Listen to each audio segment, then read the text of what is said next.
I respectfully move that in view of its constitutional infirmities and questions on the jurisdiction and authority of the 20th Congress, the verified impeachment complaint against Vice President Sara Zimmerman Duterte be dismissed.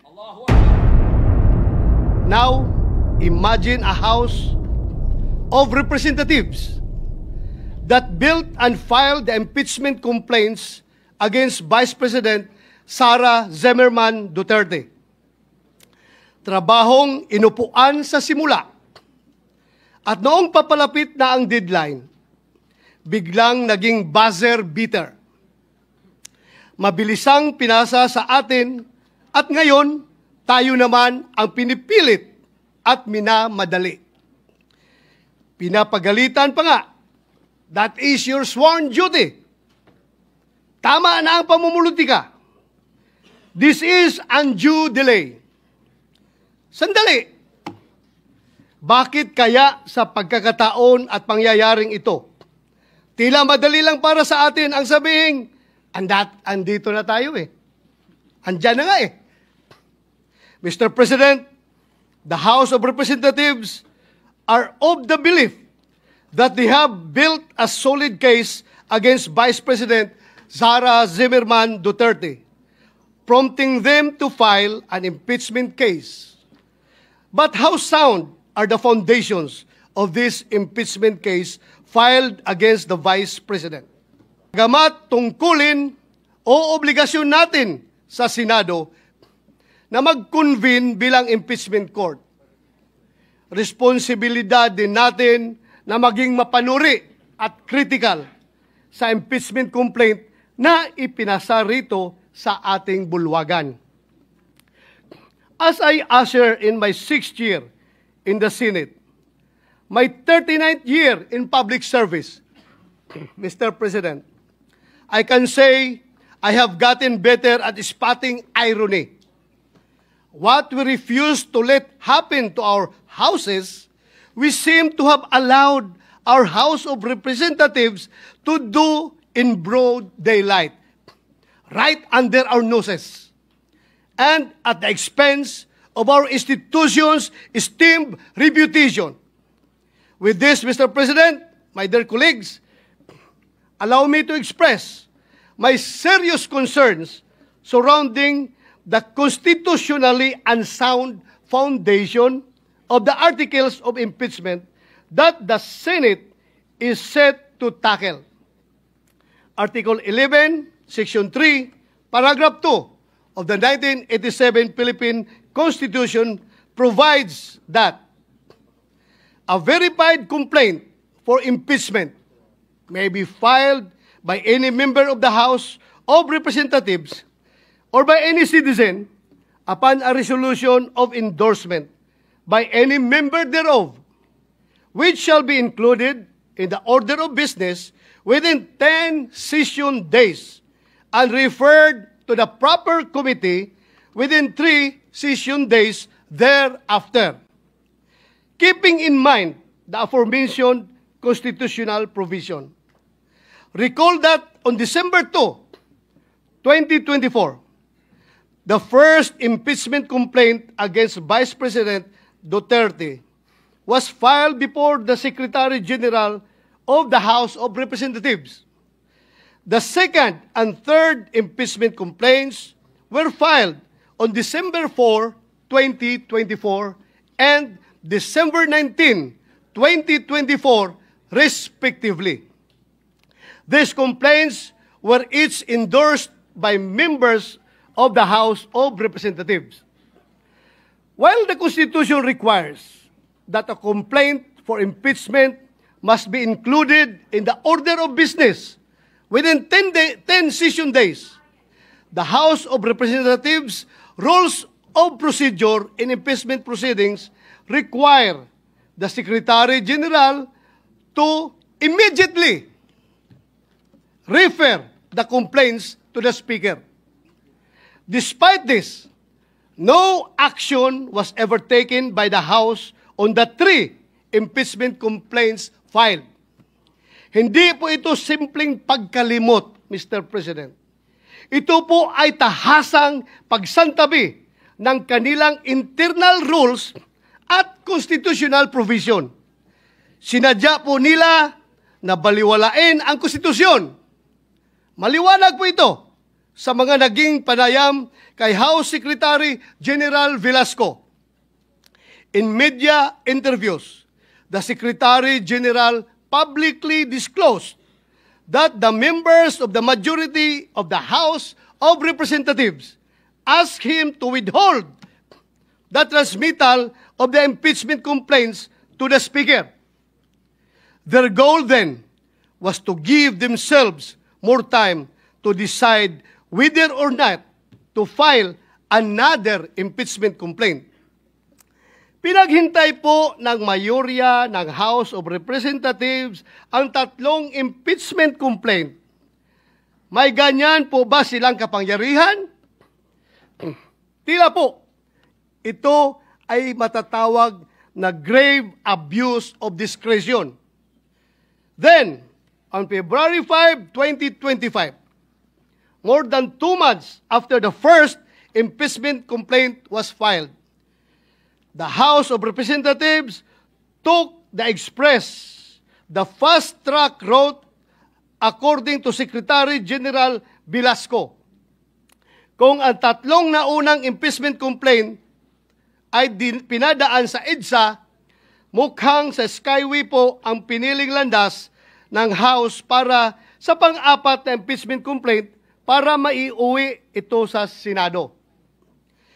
With less than an hour before the close of session of that day, the House of Representatives transmitted to the Senate a verified complaint for impeachment against Vice President Sara Z. Duterte, purportedly signed by 215 members of the House of Representatives.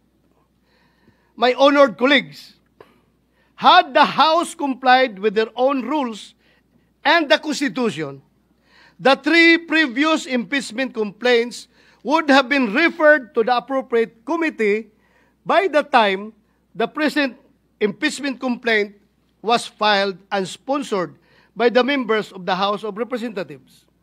In other words, Your Honors, the intentional inaction of the House of Representatives allowed its members to purportedly circumvent the 1-year ban enshrined in Article 11, Section 3, Paragraph 5 of the Constitution.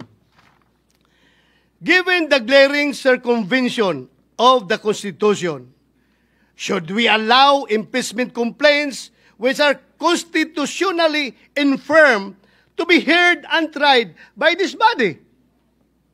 Kung defective po ang foundation ng impeachment complaint, marirepair o marirehabilitate ba ito ng pag-convene ng impeachment court? Hindi po ba mawawala ng saysay ang pag-convene ng Senate as an impeachment court kung malinaw na labag sa konstitusyon ang nais nating itayo? Kaya, ang impeachment ay isang sensitibong proseso.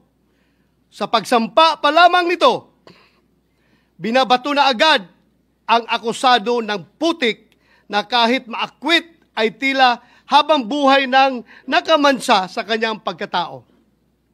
Pagkatapos ng impeachment, anuman ang magiging hatol, the damage done to the reputation of the accused will forever be irreparable. He or she will never be the same again.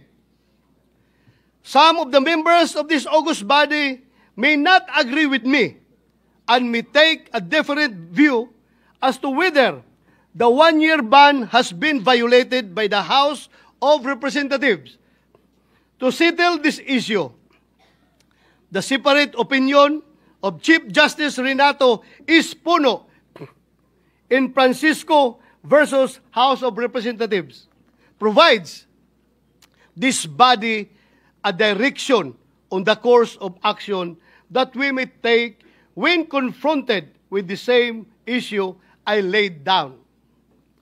Former Chief Justice Pono said that before the Senate is convened as an impeachment court, the Senate, which has primary jurisdiction over the case, can already decide the question on whether the one-year ban has been violated or not. That is why insisting ako na ma-deliver ito before we convene as an impeachment court. Hindi po natin kailangang hintayin magbagong anyo ang Senado at maging isang ganap na impeachment court.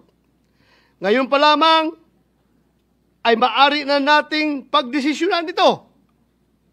Sumunod ba sa saligang batas at sa internal rules ng mababang kapulungan ang impeachment complaint na kanilang ipinasa dito sa Senado? Nasa Senado po ang pagkakataon upang magwasto. Kung minadali ng isuar ang impeachment complaint, bakit kailangan natin itong tumbasan ng kaparihong kawalang pagpapahalaga sa tamang proseso? Madalas po natin sabihin, dito sa ating kapulungan, we are men and women of rules. Manatili po tayong ganon, malayo mula sa ingay at impluensya ng kung sino mang may mga personal na interest at pakinabang sa pagmamadaling ipinipilit sa atin. Mr. President, the inaction of the House of Representatives resulted not only in a possible violation of the Constitution, but in another justiciable controversy. It is worthy to note that its new Congress, empowered by a fresh electoral mandate in both the House of Representatives and the Senate, is not bound by the legislative actions of its predecessors. Hindi po natin maaring pilitin ang mga papalit sa atin sa future Congresses na ipagpatuloy ang anumang ating nasimulan.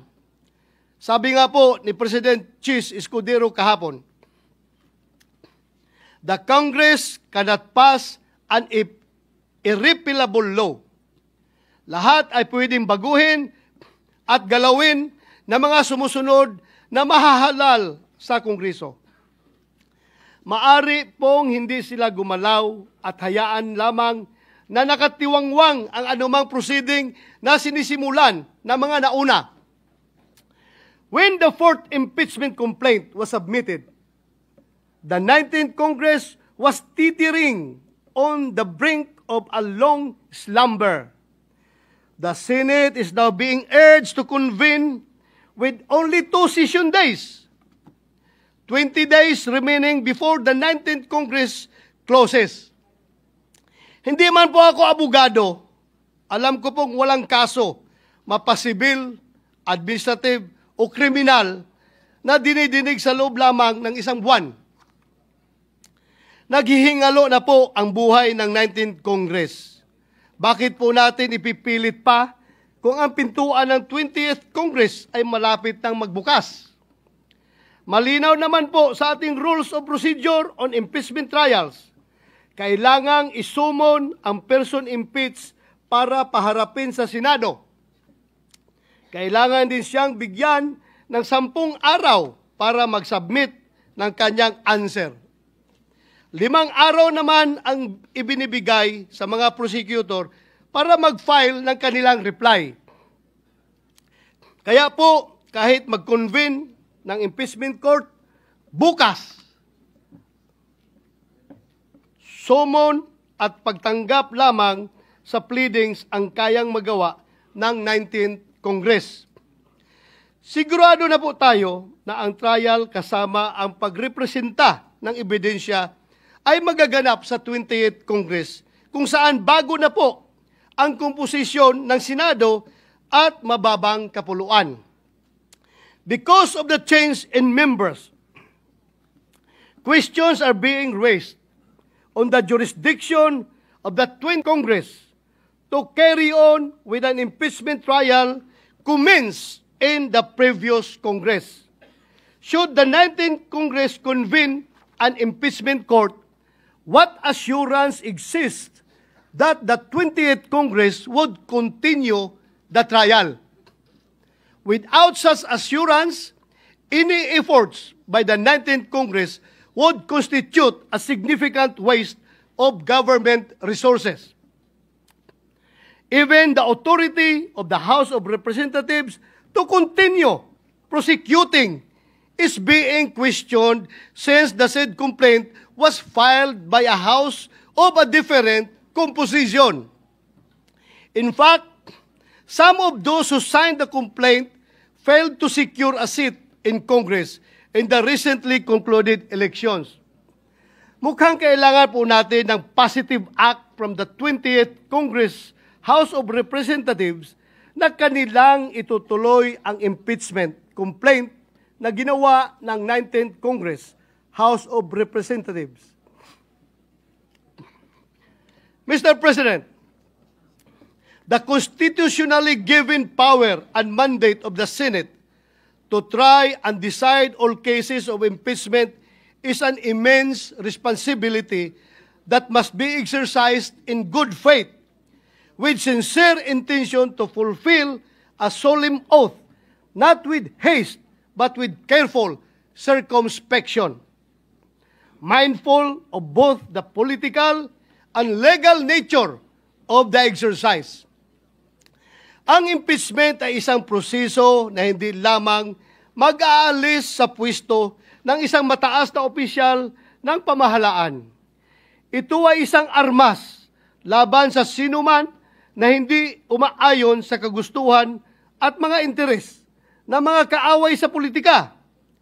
Ito ay apoy na hindi lamang nakapapasok, kundi may kakayahan na tupukin at sunugin hindi lamang ang isang bahay, kundi isang buong komunidad. Mapanganib ang impeachment sa kamay ng mga mapagsamantala. Inilalagay ang impeachment para protektahan ang taong bayan, hindi isakdal at hiyain ang kumakatawan sa kanila. In the 2012 case of Chief Justice Renato C. Corona versus Senate of the Philippines, the Supreme Court declared impeachment, described as the most formidable weapon in the arsenal of democracy, was foreseen as creating divisions, partialities, and enmities, or highlighting pre-existing factions, with the greatest danger that the decision will be regulated more by the comparative strength of parties than by the real demonstrations of innocence or guilt. The House of Representatives, in transmitting the articles of impeachment to the Senate at the last hour, and after refusing to act for over 2 months on 3 previously filed complaints pending with the House Secretary General, has instead placed the Senate in a tight and impaired position where any decision, action, or inaction on its part will be put into question.